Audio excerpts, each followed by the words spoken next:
ಮುಳಬಾಗಿಲು ತಾಲೂಕಿನ ದೇವರಾಯಸಮುದ್ರ ಗ್ರಾಮ ಪಂಚಾಯಿತಿ ವ್ಯಾಪ್ತಿಯ ವರದಗಾನಹಳ್ಳಿ ಗ್ರಾಮ ಠಾಣಾ ವ್ಯಾಪ್ತಿಯಲ್ಲಿ 1 ಎಕರೆ 20 ಗುಂಟೆ ಜಾಗವನ್ನು ಒಂದು ಪ್ರೈವೇಟ್ ಸಂಸ್ಥೆಗೆ ಖಾತೆ ಮಾಡಿರುವ ಬಗ್ಗೆ ಈಗ ವಿವಾದ ಭುಗಿಲೆದ್ದಿದೆ. ಹೌದು, ಮುಳಬಾಗಿಲು ತಾಲೂಕು ಆವನಿ ದೇವರಾಯಸಮುದ್ರ ಗ್ರಾಮ ಪಂಚಾಯಿತಿಗೆ ಸೇರಿದ ವರದಗಾನಹಳ್ಳಿ ಗ್ರಾಮ ಠಾಣಾ ಜಾಗವನ್ನು ಆಶಾಕಿರಣ ಬುದ್ಧಿ ವಿಕಲಚೇತನ ಸಂಸ್ಥೆಗೆ ಗ್ರಾಮ ಠಾಣಾ ಜಾಗವನ್ನು 1 ಎಕರೆ 20 ಗುಂಟೆ ಜಮೀನನ್ನ ಪಂಚಾಯಿತಿ ಸದಸ್ಯರ ಕೊನೆಯ ಸಭೆಯಲ್ಲಿ ನಡಾವಳಿ ಪುಸ್ತಕದಲ್ಲಿ ಬರೆಯುತ್ತಾರೆ. ಈ ವಿಚಾರದಲ್ಲಿ ಪಂಚಾಯಿತಿ ಅಧ್ಯಕ್ಷರ ಅಪ್ಪಣೆ ಮೇರೆಗೆ ಎಂದು ಹೇಳಿರುವ ಸದಸ್ಯರು ಹಾಗೂ ಪಿಡಿಒ ಅವರ ಸಮಕ್ಷಮದಲ್ಲಿ ನಡೆದಿದೆ ಎಂದು ಬರೆಯುತ್ತಾರೆ. ಆದರೆ ಅಧ್ಯಕ್ಷರ ಸಹಿ ಇರುವುದಿಲ್ಲ. ಹಾಗಾದರೆ ಪಿಡಿಒ ಜಗದೀಶ್ ಕುಮಾರ್, ಉಪಾಧ್ಯಕ್ಷರು ಮತ್ತು ಸದಸ್ಯರುಗಳು ಈ ಆಸಾಮಿಗಳು ಸೇರಿ ಯಾವ ಆಮಿಷಕ್ಕೆ ಒಳಗಾಗಿ ಈ ಗ್ರಾಮ ಠಾಣಾ ಜಾಗವನ್ನು ಖಾತೆ ಮಾಡಿದ್ದಾರೆ?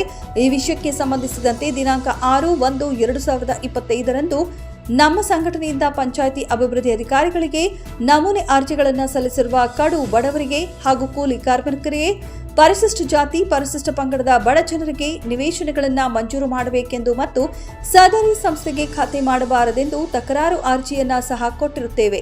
ಇದನ್ನ ಲೆಕ್ಕಿಸದೆ ಪಿಡಿಒ ಜಗದೀಶ್ ಕುಮಾರ್ ಕಾನೂನು ಬಾಹಿರ ಕೆಲಸವನ್ನ ಮಾಡಿ ದರ್ಪ ತೋರಿರುವ ಮತ್ತು ಈ ಕೃತ್ಯ ಎಸಗಿರುವ ಪಿಡಿಒ ಮತ್ತು ಪಂಚಾಯಿತಿ ಸದಸ್ಯರ ಮೇಲೆ ಕಾನೂನು ರೀತಿಯ ದೂರು ದಾಖಲಿಸಿ ಕಾನೂನಿನ ಕ್ರಮ ಕೈಗೊಳ್ಳಬೇಕು. ಇಲ್ಲದ ಪಕ್ಷದಲ್ಲಿ ಮುಳಬಾಗಿಲು ತಾಲೂಕು ಪಂಚಾಯಿತಿ ಮುಂಭಾಗ ಉಗ್ರ ಹೋರಾಟವನ್ನ ಹಮ್ಮಿಕೊಳ್ಳಲಾಗುವುದು ಎಂದು ಮಹಾನಾಯಕ ಯುವ ಶಕ್ತಿ ಸಂಘವು ಸಂಘದ ಸಂಸ್ಥಾಪಕ ರಾಜ್ಯಾಧ್ಯಕ್ಷರಾದ ಸಿದ್ದಘಟ್ಟ ರವಿ ಹಾಗೂ ಪದಾಧಿಕಾರಿಗಳು ಎಚ್ಚರಿಕೆ ನೀಡಿದ್ದಾರೆ. ದೇವರಾಯಸಮುದ್ರ ಗ್ರಾಮ ಪಂಚಾಯಿತಿ ವ್ಯಾಪ್ತಿಗೆ ಸೇರಿದ ಗ್ರಾಮ ಠಾಣಾ ಜಾಗವನ್ನು ಒಂದು ಪ್ರೈವೇಟ್ ಸಂಸ್ಥೆಗೆ ಖಾತೆ ಮಾಡ್ತಾರೆ ಪಿಡಿಒ ಜಗದೀಶ್ ಕುಮಾರ್ ಅವರು.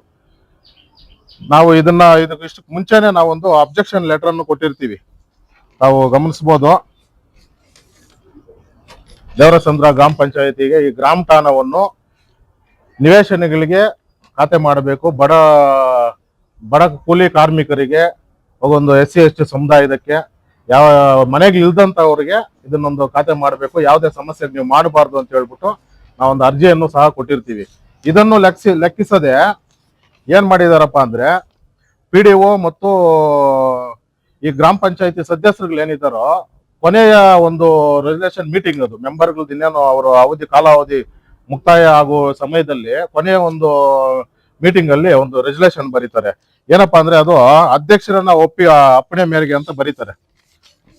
ಅದನ್ನು ತಾವು ತಮ್ಮ ಗಮನಕ್ಕೆ ಕೊಡ್ತೀನಿ ನಾನು ಬೇಕಾದ್ರೆ. ಅಧ್ಯಕ್ಷರ ಅಪ್ಪಣೆ ಮೇರೆಗೆ ಅಂತ ಹೇಳ್ಬಿಟ್ಟು ಇದನ್ನ 1 ಎಕರೆ 20 ಗುಂಟೆ ಏನೋ ಒಂದು ಜಾಗ ಗ್ರಾಮ ಠಾಣಾ ಇದೆಯೋ ಈ ಜಾಗವನ್ನ ಒಂದು ಪ್ರೈವೇಟ್ ಸಮಸ್ಯೆಗೆ ಖಾತೆಗಳನ್ನು ಬರೀತಾರೆ. ಇದ್ರಲ್ಲಿ ತಾವು ಗಮನಿಸಬಹುದು, ಅಧ್ಯಕ್ಷರ ಮೇರೆಗೆ ಅಂತ ಹೇಳಿದ್ದಾರೆ. ಏನು ಗ್ರಾಮ ಪಂಚಾಯತಿ ಸದಸ್ಯರಿದ್ದಾರ, ಅಧ್ಯಕ್ಷರು, ಉಪಾಧ್ಯಕ್ಷರು ಹಾಗೂ ನಮ್ಮ ಪಿಡಿಒ ಏನಿದಾರೋ ಅಧ್ಯಕ್ಷರ ಸಹಿನೇ ಇರೋದಿಲ್ಲ.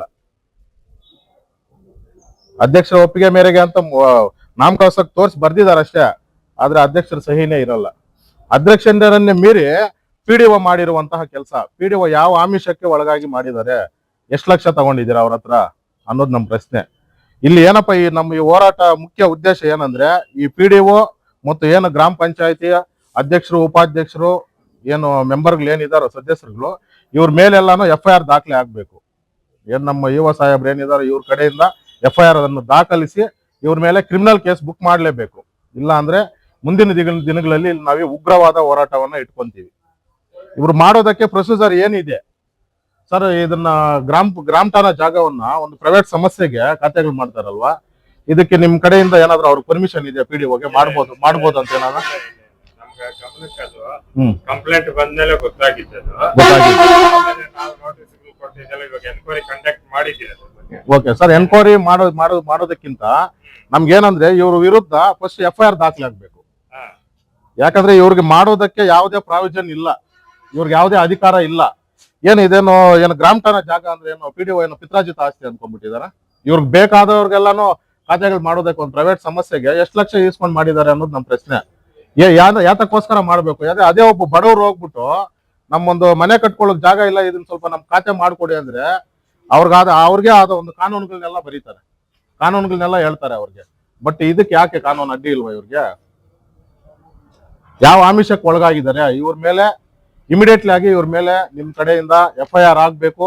ಇವ್ರ ಮೇಲೆ ಕ್ರಿಮಿನಲ್ ಕೇಸ್ ಬುಕ್ ಆಗಿಲ್ಲ ಅಂದ್ರೆ ನಾವು ಇಲ್ಲೇ ಮುಂದಿನ ದಿನಗಳಲ್ಲಿ ಉಗ್ರವಾದ ಹೋರಾಟವನ್ನು ಇಲ್ಲಿ ಹಮ್ಮಿಕೊಳ್ತೀವಿ ಸರ್. ಈ ಮೂಲಕ ನಾವು ಎಚ್ಚರಿಕೆಯನ್ನು ತಿಳಿಸ್ತಾ ಇದ್ದೀವಿ. ಗಮನಕ್ಕೆ ತಂದ್ರು. ಹ್ಮ್ ಫೈಲ್ ಓಪನ್ ಮಾಡಿ ಇವತ್ತು ಲೋಕಾಯುಕ್ತ ಹೋಗಿದ್ದಾರೆ ಬೆಂಗಳೂರಿಗೆ. ಓಕೆ ಅದ್ರ ಏನ್ ಮೆಮೊರಂಡಮ್ ಕೊಡ್ತಾರೋ ನಾನ್ 3-4 ಗಂಟೆ ಆದ್ರೂ ಬರ್ತೀನಿ.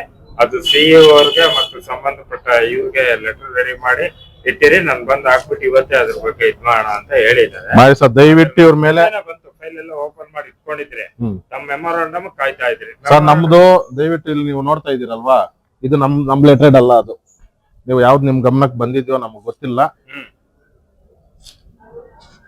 ಯಾವ್ದೋ ಒಂದ್ ಬಂದಿದೆ, ಅದೇ ವಿಚಾರ ಅಲ್ಲ ಬೇರೆ ವಿಚಾರ. ಅದು ನಮ್ದಲ್ಲ. ಬಟ್ ನಾವು ಫೈಲ್ ಓಪನ್ ಮಾಡಿ ಇದೇ ವಿಚಾರವಾಗಿ ಸುಮಾರು ಗ್ರಾಮ ಠಾಣಾ ಜಾಗಗಳನ್ನ ತೆರವುಗೊಳಿಸಬೇಕು ಅಂತ ಸುಮಾರು ಗ್ರಾಮ ಠಾಣಾ ಜಾಗಗಳನ್ನ ಅರ್ಜಿ ಕೊಟ್ಟಿದ್ದೀವಿ. ಆದ್ರೂ ಇದುವರೆಗೂ ಇವ ಸಾಹೇಬ್ರು ಯಾವುದೇ ಗಮನ ಹರಿಸಿಲ್ಲ. ಯಾಕೆ ಇಷ್ಟೊಂದು ನಿರ್ಲಕ್ಷ್ಯ? ಸರ್, ದೇವರಾಜ ಸಮುದ್ರ ಒಂದೇ ಅಲ್ಲ, ನಾವು ಮಲ್ನಾಯಕನಹಳ್ಳಿ ಗ್ರಾಮ ಪಂಚಾಯತಿಯಲ್ಲಿ ಕೊಟ್ಟಿದ್ದೀವಿ, ಹನುಮನಹಳ್ಳಿ ಗ್ರಾಮ ಪಂಚಾಯತಿಗೆ ಸೇರಿದ ಗ್ರಾಮ ಠಾಣಾಗಳನ್ನು ಕೊಟ್ಟಿದ್ದೀವಿ. ಯಾವುದೇ ಒಂದು ಗ್ರಾಮ ಠಾಣವನ್ನು ಇದುವರೆಗೂ ತೆರವು ಮಾಡಲಿಲ್ಲ. ಒಂದು ಬಡವರಿಗೆ ಒಂದು ಅದನ್ನ ನಿವೇಶನಗಳಿಗೆ ಒಂದು ಅದನ್ನ ಮಾಡೋ ಕೊಟ್ಟಿಲ್ಲ ಇವರು. ಬಟ್ ಒಂದು ಪ್ರೈವೇಟ್ ಸಮಸ್ಯೆಗೆ ಮಾತ್ರ ಮಾಡೋದಕ್ಕೆ ಇವ್ರಿಗೆ ಇದಿದೆ. ಸರ್, ಇವರು ದೇವರಾಜ ಸಮುದ್ರ ಗ್ರಾಮ ಪಂಚಾಯತಿಯಲ್ಲಿ ಏನು ಗ್ರಾಮ ಪಂಚಾಯತಿ ಸದಸ್ಯರಿದ್ದಾರೋ ಇವರೆಲ್ಲರ ಮೇಲೇನು ಕ್ರಮ ಆಗ್ಬೇಕು ಸರ್. ನಮ್ಗೆ ಮೆಮೊರಂಡಮ್ ಕೊಡಿ, ಸಾಹೇಬ್ರ ಗಮನಕ್ಕೆ ತರ್ತೀನಿ. ಪಾಯಿಂಟ್ಸ್ ಏನೇನ್ ಹಾಕಿರ್ತೀರೋ ಅದ್ರ ಮೆಮೊರಂಡಮ್ ಅಲ್ಲೇ ಅದಿಲ್ಲ. ಸುಮಾರು ಬಾರಿ ನಮ್ಮ ಮಹಾನಾಯಕ ಯುವ ಶಕ್ತಿ ಸಂಘಟನೆಯಿಂದ ಸುಮಾರು ಬಾರಿ ಪಂಚಾಯತಿ ಒಂದು ಅಕ್ರಮಗಳ ಬಗ್ಗೆ ನಾವು ಮನವಿಯನ್ನು ಕೊಟ್ಟಿರ್ತಾರೆ. ಇವರು ಮನವಿ ತಗೊಂಡು ಒಂದ್ ಏನೋ ಕೊಡ್ತಾರೆ, ತಗೊಂಡ್ಬೇಕು, ಓದ್ಬೇಕು, ಫೈಲ್ಗೆ ಹಾಕ್ಬೇಕು, ಇದೇ ಹೋಗ್ತಾ ಇದೆ ಮುಂದಕ್ಕೆ. ನಾವು ಕೊಟ್ಟಿರೋ ಒಂದು ಮನವಿ ಬಗ್ಗೆ ಯಾವ್ದೇ ರೀತಿ ಇದುವರೆಗೂ ಯಾವ್ದು ಕ್ರಮ ತೆಗೆದುಕೊಂಡಿಲ್ಲ. ಈಗ ನೋಡಿ, ಈಗ ದೇವರಾಜ ಸಮುದ್ರ ವರ್ಧಗಾನಲ್ಲಿ ಗ್ರಾಮ ಠಾಣಾ ಒಂದು ಜಾಗವನ್ನು ಯಾವ್ದೋ ಒಂದು ಪ್ರೈವೇಟ್ ಒಂದು ಇದಕ್ಕೆ 1 ಎಕರೆ ಮಾಡ್ತಾರಂದ್ರೆ ಇವ್ರು ಅವ್ರ ಹೆಸರಿಗೆ ಬರೆದು ದಾಖಲೆ ಸೃಷ್ಟಿ ಮಾಡ್ತಾರಂದ್ರೆ ಯಾವ ಮಟ್ಟಕ್ಕೆ ಹಗರಣಗಳಾಗ್ತಾ ಇದೆ. ಅದು ಬೇರೆ, ಈ ನಮ್ಮ ಇಡೀ ತಾಲೂಕಲ್ಲಿ ದೇವರಾಜ ಸಮುದ್ರ ಅಂದ್ರೆ ವಾಂಟೆಡ್ ಲಿಸ್ಟ್ ಅಕ್ರಮಕ್ಕೆ ಆ ಮಟ್ಟಕ್ಕೆ ಬೆಳೆದಿರೋ ಒಂದು ಪಂಚಾಯತಿ ವ್ಯಾಪ್ತಿಯ ಹಗರಣಗಳು ತುಂಬಾ ಇದೆ.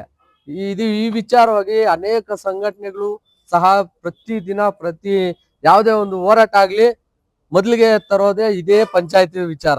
ಇಷ್ಟ ಹಗರಣ ಆಗ್ತಾ ಇದ್ರು ಆ ಪಂಚಾಯತಿ ವ್ಯಾಪ್ತಿಗೆ ಯಾರು ಅಧಿಕಾರಿಗಳಿದ್ದಾರೆ ಅವ್ರನ್ನ ಕರೆಸಿ ಅವ್ರ ಬಗ್ಗೆ ಯಾವುದೇ ರೀತಿ ಕ್ರಮ